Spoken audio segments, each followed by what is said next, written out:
에베소서 1장 3절에서 14절의 말씀입니다. 우리 3절에서 14절 말씀 한 절씩 교독하도록 하겠습니다. 찬송하리로다. 하나님 곧 우리 주 예수 그리스도의 아버지께서 그리스도 안에서 하늘에 속한 모든 신령한 복을 우리에게 주시되 곧 창세전에 그리스도 안에서 우리를 택하사 우리로 사랑 안에서 그 앞에 거룩하고 흠이 없게 하시려고 그 기쁘신 뜻대로 우리를 예정하사 예수 그리스도로 말미암아 자기의 아들들이 되게 하셨으니 이는 그가 사랑하시는 자 안에서 우리에게 거저 주시는 바 그의 은혜의 영광을 찬송하게 하려는 것이라. 우리는 그리스도 안에서 그의 은혜의 풍성함을 따라 그의 피로 말미암아 속량 곧 죄사함을 받았느니라. 이는 그가 모든 지혜와 총명을 우리에게 넘치게 하사 그 뜻의 비밀을 우리에게 알리신 것이요 그의 기뻐하심을 따라 그리스도 안에서 때가 찬 경륜을 위하여 예정하신 것이니 하늘에 있는 것이나 땅에 있는 것이 다 그리스도 안에서 통일되게 하려 하심이라. 모든 일을 그의 뜻의 결정대로 일하시는 이의 계획을 따라 우리가 예정을 입어 그 안에서 기업이 되었으니 이는 우리가 그리스도 안에서 전부터 바라던 그의 영광의 찬송이 되게 하려 하심이라. 그 안에서 너희도 진리의 말씀 곧 너희의 구원의 복음을 듣고 그 안에서 또한 믿어 약속의 성령으로 인치심을 받았으니 이는 우리 기업의 보증이 되사 그 얻으신 것을 속량하시고 그의 영광을 찬송하게 하려 하심이라. 아멘. 오늘 말씀 나눌 주제는 예정이라는 것입니다. 다소 조금 어려울 수 있는 부분인데요. 우리 하나님께서 지혜를 주셔서 이 말씀의 여정을 함께 잘 걸어갈 수 있기를 축복합니다. 기독교의 정체성이라고 한다면 우리는 누구나 다 예수 그리스도라고 이야기할 것입니다. 교회의 정체성 예수 그리스도입니다. 타 종교와의 다른 점이라고 한다면 다른 종교들은 자신의 선을 추구하고 스스로의 노력에 의해서 이런 구원을 받는다고 한다면 우리 기독교는 철저히 예수 그리스도를 통한 의로움으로만 구원을 받는다는 점이 차별화된 모습입니다. 예수 그리스도를 힘입는 구원이라는 것, 그렇다면 그것은 어떻게, 누가, 왜 받느냐 하는 질문을 던질 수가 있는데요. 그 질문에 대한 대답이 바로 예정이라고 하는 것입니다. 예정은 구원에 관한 질문이자 곧 대답이 된다라고 하는 것인데 오늘 말씀 속에서 예정이 무엇인지 그리고 예정이 어떻게 우리에게 임하였는지를 나누고자 합니다. 먼저 예전의 사전적인 의미, 우리 세상 사람들이 알고 있는 의미를 보자면 앞으로 일어날 일이나 해야 할 일을 미리 정하거나 생각함이라고 하는 단어이고요. 오늘 본문에서 예정이라고 나오는 단어는 프로오리조라는 단어인데 제안하다, 미리 결정하다, 규정하다 이런 뜻이 있습니다. 특별히 이 프로오리조라는 단어는 하나님이 교회를 향한 예정, 하나님이 인간을 향한 예정을 뜻할 때에만 사용되어진 단어입니다. 사람끼리 이런 단어를 쓰지 않았고 하나님 편에서 이런 단어를 썼는데 그래서 예정이라는 것은 우리끼리 사용할 때는 그냥 미리 정해진 대로 가는 것이라고 할 수 있지만 하나님께서 사용하실 때에는 하나님께서 정하신 대로 가는 것, 이것입니다. 미래가 정해진 대로 간다는 의미가 아니라 말씀에서 하는 예정이라는 것은 하나님이 정하시는 대로 간다라고 하는 것입니다. 예정은 그러한 하나님이 정하신 것인데 특별히 구원과 관련된 이야기들을 하고 있습니다. 그리고 그 구원 안에는 두 갈래의 길이 있다라고 이야기하는데 칼빈은 이것을 선택과 유기, 선택한 사람과 버려두는 사람 이렇게 구분을 짓고 있습니다. 예정을 받을 대상에는 세 가지 그룹이 있다라고 이야기하는데요. 먼저는 예정을 누가 받는가, 예정을 누가 하나님이 예정하셨는가 하면 가장 먼저 대상은 예수 그리스도가 예정의 대상이 되십니다. 오늘 4절 말씀인데요. 보면 4절 말씀 함께 읽겠습니다. 곧 창세전에 그리스도 안에서 우리를 택하사 우리로 사랑 안에서 그 앞에 거룩하고 흠이 없게 하시려고 아멘. 그리스도 안에서 우리를 택하셨다고 이제 4절 말씀은 이야기하고 있습니다. 우리를 예정하심은 그리스도 안에서 시작된 것이고, 그러므로 그리스도 안에서 시작되기 위하여서는 예수님도 그 예정에 포함되는 그런 사건이라고 이야기하는 것입니다. 그래서 신학자 어거스틴은 이렇게 얘기합니다. 예수님은 예정의 거울이면서 동시에 예정을 처음 받은 첫사람, 그것이 예수님이다 라고 이야기를 했습니다. 그래서 예수님은 먼저는 예정의 대상이 되십니다. 예수님은 하나님이 예정하신 자로서의 대상이 되십니다. 그래서 예정은 예수님으로부터 출발을 하기 시작하는 겁니다. 예수님은 하나님이 예정하신 첫사람으로서 예수님으로부터 예정이 시작이 된다라고 하는 것입니다. 그리고 동시에 예수님은 예정의 시작이시고 예정의 대상이시면서 예정의 주체이시기도 합니다. 이게 독특한 사건이시죠. 예수님은 예정을 받는 사람이기도 하지만 예정을 주시는 분이기도 하다는 것입니다. 그래서 예수님만이 우리를 예정하실 수 있습니다. 하나님이 첫사람을 통해서 예정을 이끌어 가시고 인도하십니다. 세상의 첫사람은 아담이지만 이 예정의 첫사람은 예수님이 되시기 때문입니다. 그래서 예수님만이 우리를 이끌어 주시고 예수님만이 우리를 인도하여 주실 수 있다는 것, 그것이 예정이라고 하신 분입니다. 또 한편으로 예수님은 선택받은, 예정받은 분이시면서 동시에 예수님은 버림받은 분입니다. 예수님은 이 선택의 어떤 이 예정의 대상이기도 하고 주체이기도 하지만 또한 반대로 버림받은 분이시기도 합니다.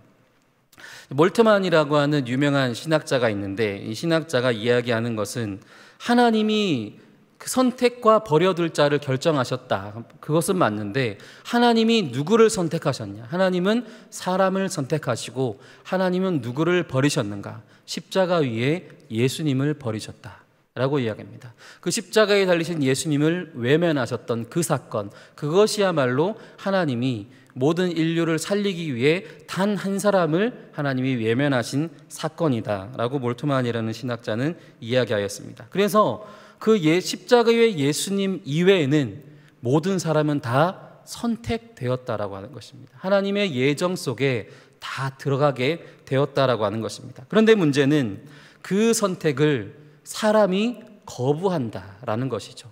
그 선택을 하나님은 선택하시고 예정하신 그 예정을 사람이 그것을 거부하고 그 뜻을 따르지 않을 뿐이다 라고 이야기합니다.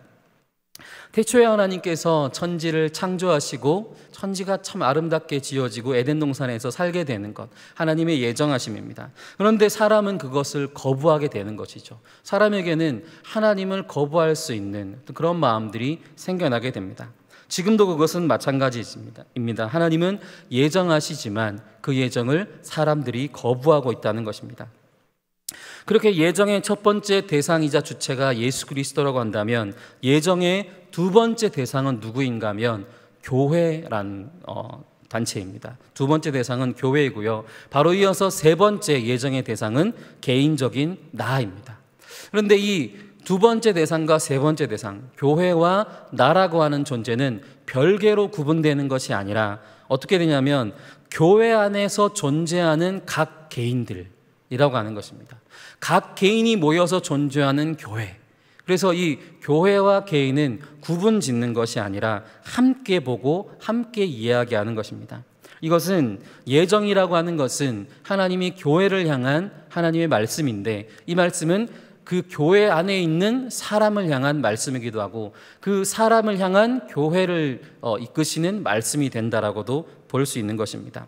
그래서 이것은 구분이 아니고요. 경험이라고 할 수 있습니다. 하나님께서 우리에게 예정하심은 구분 짓는 게 아니고 경험시키는 겁니다. 머리로 따라가는 것이 아니라 우리로 체험하게 만드는 것이 예정이라는 것입니다.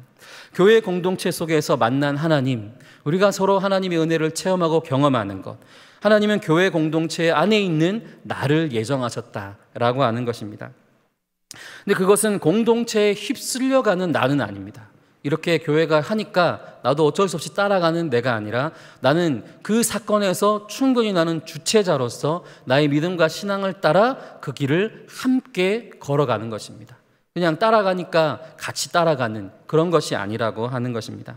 군중 심리로 예수님을 십자가에 못 박으라고 할 때 나도 그렇게 해야 될 것 같아서 하고, 예수님을 왠지 따라가야 될 것 같으니까 나도 그렇게 따라가고, 그게 아니라 내가 확실한 믿음과 신뢰를 가지고 함께 걸어가는 것, 그것이 예정이라고 하는 것입니다. 그리고 그러한 공동체를 오늘 성경 본문에서는 우리라고 하는 말로 표현합니다. 에베소서는 6장밖에 되지 않는데요, 6장밖에 되지 않은 에베소서에 우리라고 하는 표현이 33번 나옵니다. 에베소서는 교회를 향한 하나님의 말씀이고, 어떤 교회를 세워야 되는지 하는 말씀인데, 하나님께서는 우리라고 하는, 그 바울을 통해서 우리라고 하는 단어를 33번이나 사용하고요, 오늘 본문에서도 참 많이 나옵니다. 오늘 본문에 보면은 우리 주 예수, 우리를 예정하사 우리에게 거저주시는 바, 우리는 그리스도 안에서 우리에게 알리신 것이요, 우리가 예정을 입어 우리가 그리스도 안에서 우리 기업의 보증이 되사, 라고 이렇게 여러 번이나 계속해서 우리라는 단어를 사도 바울은 사용하고 있습니다. 우리라고 하는 이 말의 내적인 의미는 무엇입니까? 관계가 중요하다는 겁니다. 관계. 나 홀로 서 있는 것이 아니라 관계가 중요하다는 것입니다. 이 예정이라고 하는 것은, 그리스도인이 되었다고 하는 것은 지위를 뜻하는 것이 아닙니다. 그리스도인이 되었다는 것은 교회가 되었다는 것이고, 교회가 되었다는 것은 어떠한 직분을 얻었다는 개념이 아니라 관계의 개념입니다. 오늘 새벽 담임 목사님 우리 설교 말씀 중에 하나님과의 관계 회복이 가장 중요하다, 이런 말씀을 하셨는데 맞습니다. 예정의 가장 중요한 목적은 관계의 회복에 있다는 것입니다. 우리라는 표현 속에 모든 관계는 그리스도께로 연결되는 것입니다. 우리가 함께 하나님과의 그런 사귐과 만남을 이루어가는 것입니다. 개별적인 내가 홀로 존재하고 홀로 하나님을 만나는 것이 아니라, 우리는 항상 교회라는 공동체 속에서 개별적인 내가 하나님을 만나는 것입니다. 왜냐하면 교회는 예수 그리스도의 몸이기 때문입니다. 그리스도 안에서라고 하는 표현은 그리스도 안에 있다는 표현 그 자체가 바로 교회 속에 존재한다라고 하는 표현이라는 것입니다. 그래서 공동체를 무시한 개별적인 신앙은 있을 수가 없습니다. 또 개인을 무시한 공동체 신앙도 있을 수가 없습니다. 서로 연결되어 있는 것입니다. 예수 그리스도 안에서 그렇게 공동체와 개인은 서로를 보완하고 더 완벽하게 만들어주는 것입니다. 원래 우리는 흠이 있는 사람들입니다. 하나님은 예정하실 때 흠이 없는 자를 선택하지 않으셨습니다. 흠이 있는 자를 선택하시고요, 오늘 본문에 보면은 흠이 없도록 하기 위하여서 선택하셨다라고 표현합니다. 그리고 그렇게 하나님을 통하여서 우리가 서로가 서로를 보완하고 완벽하게 만들어지는 그 일련의 과정들을 통하여서 하나님은 예정을 이루어 가신다라고 말씀합니다. 그래서 예정의 목적은 하나님과의 관계의 회복이면서, 그 관계가 회복이 되면 우리는 흠이 없이 온전한 자로 점점 나아갈 수 있다고 하는 것입니다. 그리고 두 번째로 우리 예정의 목적은 8절과 9절의 말씀에 나오는데요, 우리 8절 9절 말씀 함께 읽도록 하겠습니다. 이는 그가 모든 지혜와 총명을 우리에게 넘치게 하사 그 뜻의 비밀을 우리에게 알리신 것이요, 그의 기뻐하심을 따라 그리스도 안에서 때가 찬 경륜을 위하여 예정하신 것이니. 아멘. 예정은 우리로 하여금 무엇을 가져다 줍니까? 지혜와 총명을 가져다 준다고 말씀합니다. 그 이유는 복음의 비밀을 알게 하시기 위함이다. 그리스도 안에서 때가 찬 경륜을 경험하기 위함이다. 이어서 이렇게 말씀합니다. 경륜이라고 하는 독특한 표현이 나오는데요, 경륜이라고 하는 것은 하나님이 창조하신 이 세상이 창조주 하나님을 경험하는 사건입니다. 창조주 하나님은 원래 이 창조된 세계 밖에 존재하는 분입니다. 하나님은 창조된 세계 안으로 들어오실 수 없습니다. 왜냐하면 이 세상은 하나님께서 거하시기에는 불완전한 세상인 겁니다. 하나님이 창조하셨지만 그럼에도 우리가 인간이 죄를 짓고 범죄하고 이러한 모습을 통해서 하나님이 이 안에 거하시기에는 너무나도 불완전한 세계이고, 그래서 하나님은 이 하나님의 피조 세계 밖에 존재하는 분이고요. 그래서 하나님은 그 밖에 존재하시는 분이신데, 그분이 우리 인간 세계로 들어오신 사건, 그것을 경륜이라고 표현하는데, 그것이 무엇입니까? 예수 그리스도께서 이 땅에 오신 사건을 의미하는 것입니다. 그래서 그 예수 그리스도께서 이 땅에 오셨다는 것은 단순히 우리를 구원하셨다 이런 의미가 아니고요, 피조물이 창조주 하나님을 경험하는 사건입니다. 피조물이 창조주 하나님이 어떠한 분인지를 알게 되는 사건입니다. 예수 그리스도 이전에 하나님에 대한 지식은 경험이라기보다는 그 존재 자체에 대한 경외심입니다. 상상하는 것이고, 어떠한 때로 하나님의 음성을 들려주시는 대로 그냥 일방적으로 따라가는 것이지, 인간의 편에서 하나님을 이해하거나 받아들일 수 있는 것이 전혀 없습니다. 이것을 초월적인 하나님이라고 표현합니다. 초월적인 하나님. 그런데 이 초월적인 하나님이 이 땅 가운데 내려오시고 성장하시고 사람들에게 가르치시고 복음을 증거하신 사건, 그것을 경륜적 하나님이라고 이야기합니다. 경험적인 하나님의 모습이라고 이야기합니다. 그리고 이 때가 찬 경륜을 통하여서 하나님은 드디어 우리에게 내재하시게 되었다고 이야기합니다. 그래서 우리와 함께 거하시고 존재하는 내재된 하나님, 바로 성령 하나님의 사건, 그것이 내재적 하나님이라고 이 세 가지 단계를 이야기합니다. 초월적 하나님, 경륜적 하나님, 내재적 하나님, 이 하나님의 세 가지 측면을 말씀하고 있습니다. 그래서 그 예수 그리스도 우리가 받아들일 때는요, 가장 중요한 측면은 무엇입니까? 경륜이라고 하는 것이 바탕이 되어 있어야 한다는 것입니다. 근데 그 경륜이라는 것은 어떠한 것입니까? 존재 자체, 초월적인 하나님을 바라보는 것이 아니라 이 땅에 오셔서 우리와 함께 먹으시고 입으시고 또 주무시고 하는 그런 실제로 살아오신 삶을 통하여서 경험할 수 있고, 나도 그냥 그것을 듣고 보고 하는 것이 아니라 나도 예수님과 함께 뒹굴고 먹고 자고 하는 그런 행위를 통해서 예수님을 이해할 수가 있게 되는 것이고, 그럴 때 예수님의 경륜을 우리는 받아들일 수가 있는 것입니다.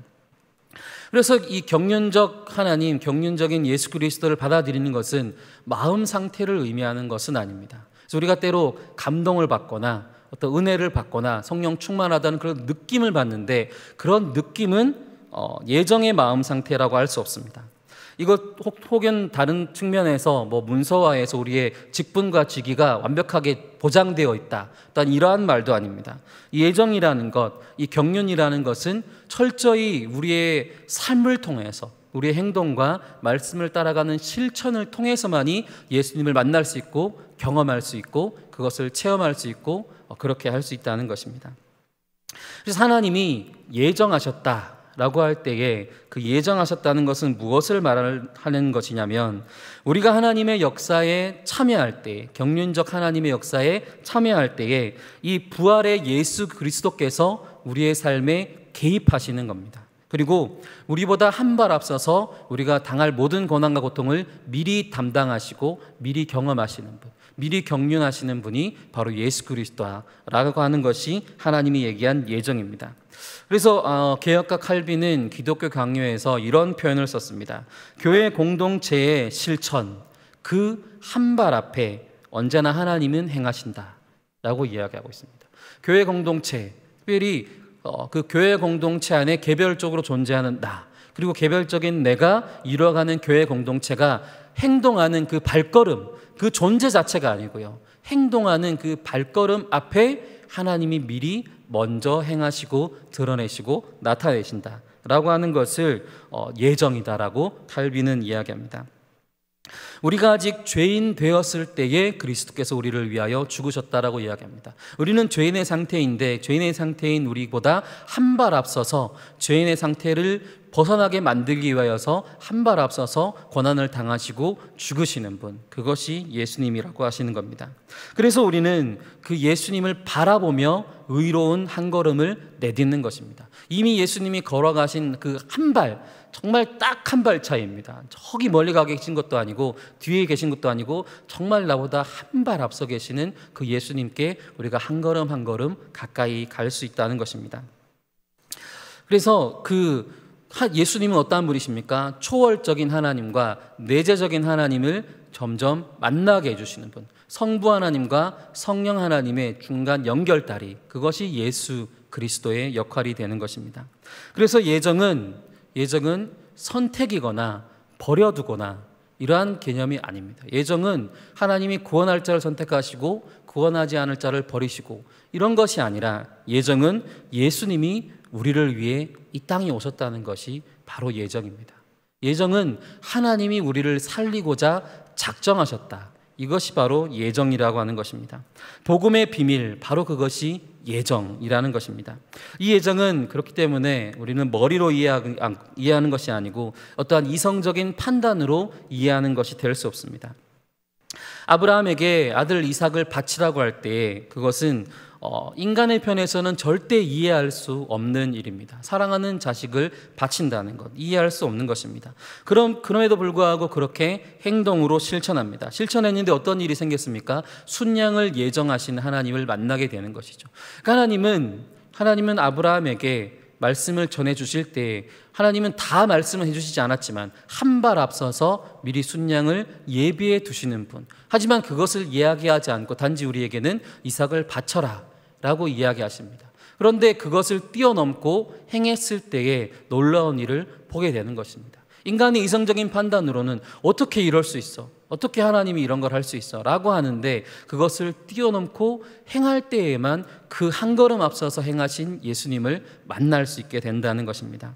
하나님도 마찬가지였습니다. 그 아들 독생자 예수 그리스도를 우리에게 주셨던 그 사건, 그것은 절대 우리의 인간의 이성으로는 이해할 수 없는 것입니다. 하나님이 왜, 무엇이 부족해서, 그 방법이 무엇이 좋길래 하나님은 왜 자기 아들 독생자를 그렇게 십자가 위에 죽이셨을까? 우리는 인간의 이성적으로 그렇게 이야기하지만 하나님의 예정은 무엇입니까? 부활의 예수 그리스도를 통한 우리의 구원이 하나님의 예정하심입니다. 하나님의 방식은 때로는 우리가 이해할 수 없는 영역 가운데 있습니다. 그래서 십자가에 실제로 달리는 예수 그리스도의 행동, 그 행동을 통하여서 우리는 구원하시는 예정을 경험하고 체험할 수 있게 되었다라고 말씀합니다. 그리고 우리가 예정되었다라고 할 때 그것은 어떠한 의미가 있습니까? 오늘 11절, 12절에 보면 그 의미가 나오는데요. 우리 11절, 12절 함께 같이 읽도록 하겠습니다. 모든 일을 그의 뜻의 결정대로 일하시는 이의 계획을 따라 우리가 예정을 입어 그 안에서 기업이 되었으니 이는 우리가 그리스도 안에서 전부터 바라던 그의 영광의 찬송이 되게 하려 하심이라. 아멘. 나의 계획이 아니라 하나님의 계획에 따라서 우리는 예정을 입었다라는 말씀입니다. 여기서 본문에서 기업이 되었다라는 표현이 나오는데요. 이것은 이스라엘 백성들이 이제 가나안 땅에 들어갔을 때 땅을 분배받고 기업을 얻습니다. 그럴 때에 그들이 어떻게 땅을 얻었습니까? 땅을 제비 뽑아서 얻었습니다. 자기들이 원하는 대로 가지 않았고요. 하나님이 제비 뽑아서 당첨되는 대로 갔습니다. 다른 말로 하나님이 정해 주시는 대로 간다라고 하는 것입니다. 그래서 예정의 은혜는 하나님의 전적인 계획하심 아래에 있는 것입니다. 내가 인간의 생각과 인간의 말로, 인간의 어떤 판단으로 되는 것이 아니라 전적인 하나님의 선택이고 하나님의 그 방식입니다. 그래서 하나님이 모든 인간을 살리기 위하여서 그 아들 독생자 예수를 버리신 사건, 우리는 이해할 수 없지만 전적인 하나님의 선택이십니다. 하나님께서 바라보시는 최고의 방법, 하나님께서 우리를 살리기 위한 유일한 방법, 그것이 십자가의 예수 그리스도의 죽음이라는 것입니다. 12절에서 말씀해 보면은 우리가 전부터 바라던 이라는 표현이 나옵니다. 우리가 전부터 바라던, 이 표현이 무슨 말이냐면 하나님의 계획하심과 우리가 전부터 바라던 것이 서로 만나는 사건, 내가 바라는 것과 하나님이 바라는 것이 서로 만나는 사건, 이것이 신앙을 가지고 하나님의 예정을 따라 걸어가는 첫 발걸음입니다. 하나님이 예정하신 그 뜻과 하나님의 계획과 내가 내 마음을 품고 나아가는 그 길이 일치되는 것, 그것이 신앙의 길이자 하나님이 예정하신 목적이 되는 것입니다. 오늘 말씀을 정리해 보면은요, 예정은 무엇입니까? 예정은 예수 그리스도를 통하여서 우리 교회를 이끄시는 방법입니다. 교회 안에 있는 개인을 통한 교회를 이끄시는 방식이 하나님의 예정하심입니다. 예정을 왜 하십니까? 흠 있는 자들로 흠 없게 만들어서 하나님과의 관계가 회복되게 하시고자 함이 하나님이 예정하시는 목적입니다. 예정을 함으로 우리는 어떻게 되어갑니까? 예정을 함으로 우리는 예수 그리스도의 몸된 교회가 되어가는 것입니다. 우리는 완벽하게 지어진 것이 아니고요, 지금도 지어져 가고 있는 상태입니다. 우리는 여전히 때로는 조금 부족하고 조금 모난 부분이 있지만 그럼에도 여전히 지어져 가고 있다라고 하는 것입니다. 예정의 본질은 무엇입니까? 그리스도께서 나를 위해 이 땅에 오셨고 나를 위해 죽으셨다는 것을 믿는 믿음과 그 믿음을 따라가는 삶이 예정의 본질이라고 하는 것입니다. 누가 예정의 대상입니까? 버림받은 자를 제외한 모두를 의미합니다. 버림받은 자가 누구입니까? 십자가 위에 예수님. 그 홀로 고통당하시고 홀로 우리의 모든 죄악을 담당하시고 그 십자가 위에 죽임당하신 예수님이 예수님을 하나님으로부터 버림받은 유일한 한 사람입니다. 하나님은 절대 누구도 포기하지 않으셨습니다. 어떠한 사람도 하나님은 포기하지 않으셨습니다. 때문에 우리는 복음을 증거하고 한 영혼을 주님께로 이끄는데 머뭇거릴 이유가 없습니다. 하나님은 분명히 저 사람을 사랑하고 계시기 때문입니다. 단지 그 사람이 그것을 모르고 망각하고 살고 있을 뿐입니다. 하나님이 그를 포기한 것이 아니라는 것, 그가 하나님을 포기하고 그가 하나님을 멀리하고 있다는 것을 깨닫게 해주는 것, 그것을 우리는 전도라고 이야기하는 것입니다. 예정은 무엇입니까? 죽었어야 할 이삭을 살려내는 것입니다. 예정은 심판받아야 할 나를 살려내는 것이고, 예정은 멸망으로 나아가는 저 수많은 사람들을 살려내는 것. 하나님이 교회를 세우시고 선택하신 목적과 이유, 예정의 이유는 저 세상을 살리기 위함이라고 하는 것입니다. 오늘 보면 13절의 표현, 말씀에 보면은요, 우리라고 하는 표현 대신에 13절에만 너희라고 하는 표현이 나옵니다. 너희라고 하는 표현이 나오는데, 우리 13절 말씀 한번 다시 같이 한번 읽겠습니다. 그 안에서 너희도 진리의 말씀, 곧 너희의 구원의 복음을 듣고 그 안에서 또한 믿어 약속의 성령으로 인치심을 받았으니. 아멘. 계속 우리라고 하는 말을 하다가 갑자기 너희라는 말을 사용합니다. 이 너희는 누구입니까? 이 교회 밖에 있는 사람들을 이야기하는 것입니다. 예수 그리스도의 복음 아래에 있지 않은 그 밖에서 벗어나 있는 자들을 이야기하는 것입니다. 우리가 복음을 증거하고 너희들에게도 구원의 복음을 듣고 약속의 성령으로 너희도 인지심을 받을 수 있는 자들이다는 것을 알리고 상기시켜 줘야 되는 그런 사람이라는 것입니다. 우리는 복음을 통해 받아들인 이 세상 사람들을 통해 우리의 믿음이 보증된다라고 말씀합니다. 우리의 믿음이 어떻게 하나님 앞에서 우리가 하나님을 믿습니다 라고 어떻게 하나님 앞에 증거할 수 있습니까? 그것은 하나님이 우리를 예정하신 것, 목적, 세상 사람들을 살리고 구원하시는 것, 세상이 변화가 되고 세상이 나아지고 복음 안에서 온전히 설 때에 교회는 하나님 앞에서 온전히 우리가 하나님 앞에 온전한 믿음이 있습니다 라고 표현할 수 있는 것입니다. 우리는 믿음의 여정, 신앙의 여정을 어떻게 하나님 앞에 자랑할 수 있습니까? 세상 사람들이 예수 그리스도 앞으로 나아올 때 우리의 믿음은 증거가 되는 것입니다.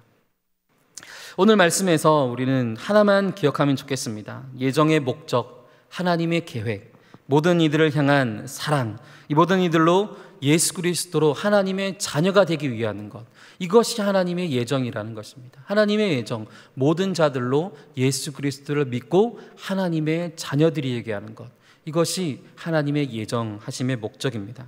그러기 위하여서, 그것을 경험시키기 위하여서 우리는 주님의 몸된 교회로서 우리의 역할을 감당하는 것입니다.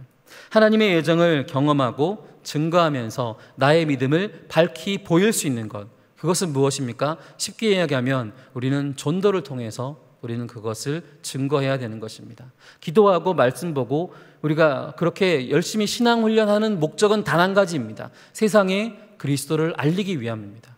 내 삶의 윤택함을 위해서, 내가 잘 되기 위해서 우리는 신앙생활을 하는 것이 아니라 저 세상에 죽어가는 사람들을 살리기 위해서 우리는 말씀을 보고 예배드리고 기도함으로 나아가는 것이라는 것입니다. 코로나로 인해 우리는 많은 도전을 받고 있습니다. 우리는 교회의 모든 영역에서 지혜롭게 대처해야 할 것입니다. 어느 한 부분만, 예배라는 이 한 부분만 사수한다고 해서 우리는 이것을 대처하는 것이 아닙니다. 우리는 모든 교회의 모든 상황들을 어떻게 이끌어 가야 될 것인지를 고민해야 합니다. 우리는 복음을 전해야 될 사명을 어떻게 감당할 것인가, 이것을 가장 먼저 생각해야 할 것입니다. 그리고 지금 우리는 사실 힘들다고 하지만, 예배드리기 힘들다고 하지만 반대로 전도하기에는 가장 좋은 시즌입니다. 여러분, 우리가 하나님의 말씀과 복음을 증거하기에는 가장 좋은 시즌입니다. 왜냐하면 교회는 언제나 박해를 통해서 성장했기 때문입니다. 초대교회에서 교회가 로마의 박해를 받고 그렇게 순교를 당함에도 불구하고 교회가 사라졌습니까? 아닙니다. 더 성장하고 더 발전하고 더 흩어지고 더 나뉘어졌습니다. 지금 오늘 본문을 쓰고 있는 에베소 교회를 향한 바울의 편지를 쓰고 있는 바울은 심지어 감옥에 갇혀 있는 사람입니다. 감옥에 갇혀 있고 손발이 묶여 있는 이 사람이 교회를 움직이고 교회에게 말씀을 증거할 수 있고, 이 말씀을 들은 에베소 교인들은 세상에 나가서 그 복음을 증거하는데, 그것은 마음 편하게 하는 것이 아니고 항상 창과 칼이 있는 그곳에 뛰어들어가서 했다라는 것입니다. 그럼에도 불구하고 교회는 성장했다는 것입니다. 아니, 그렇기 때문에 교회는 성장했다고 하는 것입니다. 우리가 경제가 성장하고 잘 될 때 한국교회 어떻게 됐습니까? 한국교회 인구가 점점점 줄어들었습니다. 계속해서 줄어들었습니다. 그런데 이 코로나 사태를 통하여서 우리는 다시 한번 일어설 기회를 얻은 것입니다. 우리는 다시 한번 복음을 증거할 수 있는 기회를 얻었다라고 하는 것입니다. 우리는 건물 안에서만 드렸던 예배를 각 가정에서 드리는 대로 뻗어나갈 수 있게 되었습니다. 교회가 박해를 통하여서 디아스포라 유대인들이 생기고 세계로 뻗어나갈 수 있게 된 것, 박해를 당했기 때문이라고 한다면, 오늘 우리는 이 코로나라는 사태 속에서 우리는 어떠한 상황에서도 예배 드릴 수 있는 큰 장점이 생겼습니다. 우리는 어떠한 시간에서도 우리는 휴대폰 하나만 있으면 예배를 드릴 수 있고요, 각 가정에서도 바로바로 예배를 드릴 수 있고, 새벽에 굳이 여기까지 나오지 않아서 영상을 통해서 예배 드릴 수 있게 되었고, 어디 멀리 여행을 가더라도 우리는 함께 공유하며 예배를 드릴 수 있는 시대가 되었습니다. 때로 그것은 현장에 나오지 못해서 많은 경험적인 차이, 우리가 실제 내 몸이 이해하지 못하는 영역이라고 하는 것으로 예배를 축소화하는 것은 어떤 그런 것들은 예배의 본질적인 목적을 제한한다라고 저는 생각합니다. 하나님은 분명히 어디서든 예배하는 것을 받으십니다. 우리는 가정에서도 받으시고 오늘 나와서 이렇게 예배하는 것도 받으신다라고 하는 것입니다. 중요한 것은 교회는 항상 어떠한 상황에서도 복음을 증거할 수가 있다는 것입니다. 그리고 그것이 더욱더 놀라운 무기가 된다는 것입니다. 삶이 완벽할 때에는 사람들은 하나님을 찾지 않습니다.